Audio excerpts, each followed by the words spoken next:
about Yisrael of Israelite Heritage Women's Ministry, the Blessed Handmaidens of Yah and Yahoshua. And today my word to the sisters is titled The Wrong Portrayal of Sarah and Hagar. Today I'm going to be cleaning up the wrong portrayal and the misunderstanding that we often have of Sarah and Hagar. And the three misunderstandings are these. One is that it's a common belief that it was Abraham's decision to take Hagar to be his second wife. And in a result of that, Sarah was jealous because he took Hagar to be his second wife, and because Hagar bore a child when Sarah couldn't. And the third one was Sarah had Abraham send Hagar and her son Ishmael away because she didn't want any competition for her and Isaac. And we're going to see, is that what was taking place in the scriptures? So we're going to go into that. And I'm going to be reading from the King James Version. Typically, Israelite Heritage, we in Israelite Heritage read from the scriptures, and I have the scriptures. But because there may be some new people listening to this, and they may be more familiar with the King James Version, so I'll be reading from the King James Version in this lesson. Okay, so we're going to start with Genesis chapter 16, and we're going to read verses 1 through 10. Genesis 16, 1 through 10. Now Sarai, Abram's wife, bare him no children. She had a handmaid, an Egyptian, whose name was Hagar. And Sarah said unto Abram, Behold now, Yah hath restrained me from bearing. I pray thee, go into my maid, that it may be that I may obtain children by her.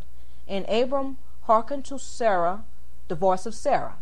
Now in those days, and in the law that they were under, they a lot of times when the wife could not bear children, either the husband took a second wife, or if the wife had a handmaiden, the handmaiden was given to the husband to be a wife to bear children, so the wife could bear children through her. So that's how it was in those days and under the law. And Sarai, Abram's wife, took Hagar her maid, the Egyptian, after Abram had dwelt 10 years in the land of Canaan, and gave her to her husband Abram to be his wife. And he went unto Hagar, and she conceived. And when she saw that she had conceived, her mistress was despised in her eyes. And Sarah said unto Abram, My wrong be upon thee.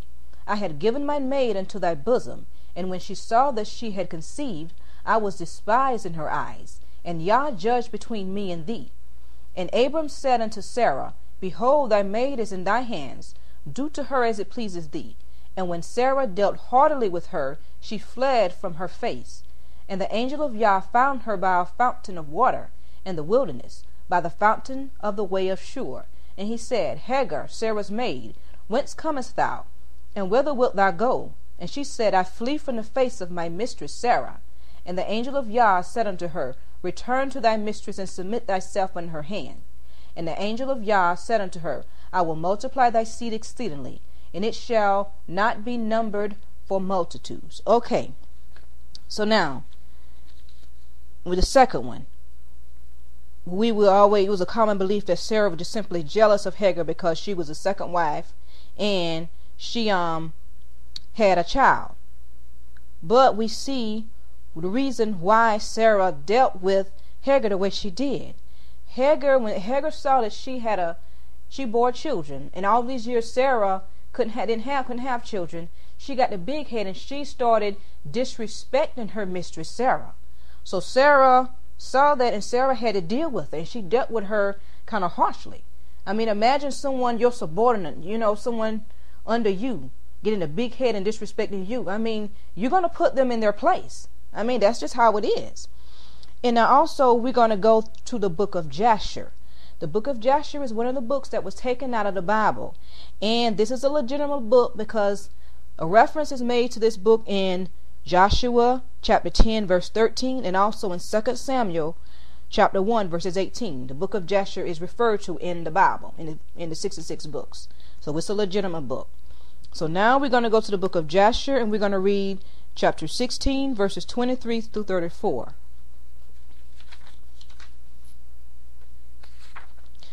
Okay, Joshua chapter 16, verses 23 through 34. And Sarai, the daughter of Haran, Abram's wife, was still barren in those days, and she did not bear Abram either son or daughter. And when she saw that she bare no children, she took her handmaid Hagar, whom Sarah had given her, and she gave to her Abram her husband for a wife. And Hagar knew all the ways of Sarai as Sarah taught, and she was not in any way deficient in following her good ways. And Sarah said to Abram, Behold, here is my handmaid Hagar. Go to her, that she may bring forth upon my knees, so that I may obtain children through her.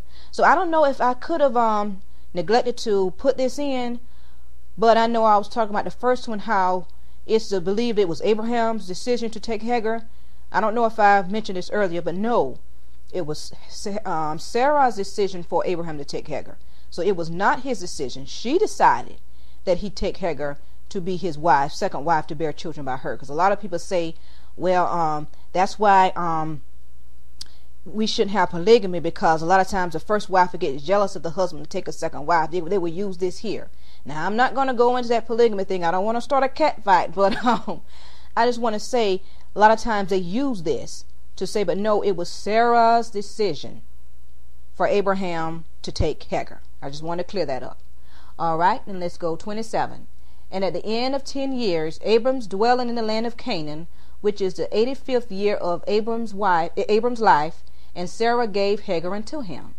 And Abram hearkened to the voice of Sarah, and he took his handmaid Hagar. And Abraham came to her, and she conceived. And when Hagar saw that she had conceived, she rejoiced greatly, and her mistress was despised in her eyes.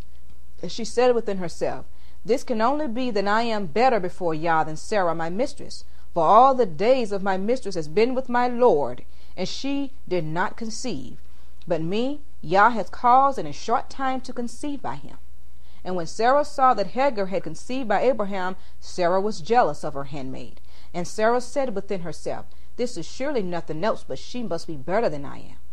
And Sarah said unto Abraham, My wrong be upon thee, for at the time when thou didst pray before Yah for children, why didst thou not pray on my account, that Yah should give me seed from thee? And when I speak to Hagar in thy presence, she despiseth my words, because she has conceived, and thou wilt say nothing to her. May Yah judge between me and thee, for what thou hast done to me. And Abraham said to Sarai, Behold, thy handmaid is in thy hand. Do to her as it may seem good in thy eyes. And Sarah afflicted her, and Hagar fled from her to the wilderness. And then the angel of Yah found her in the place where she had fled, by a well, and he said to her, Do not fear, for I will multiply thy seed, for thou shalt bear a son, and shalt call his name Ishmael. Now then, return to Sarah thy mistress, and submit thyself under her hand. Okay, now in the book of Joshua did say that Sarah was jealous, but why was she jealous?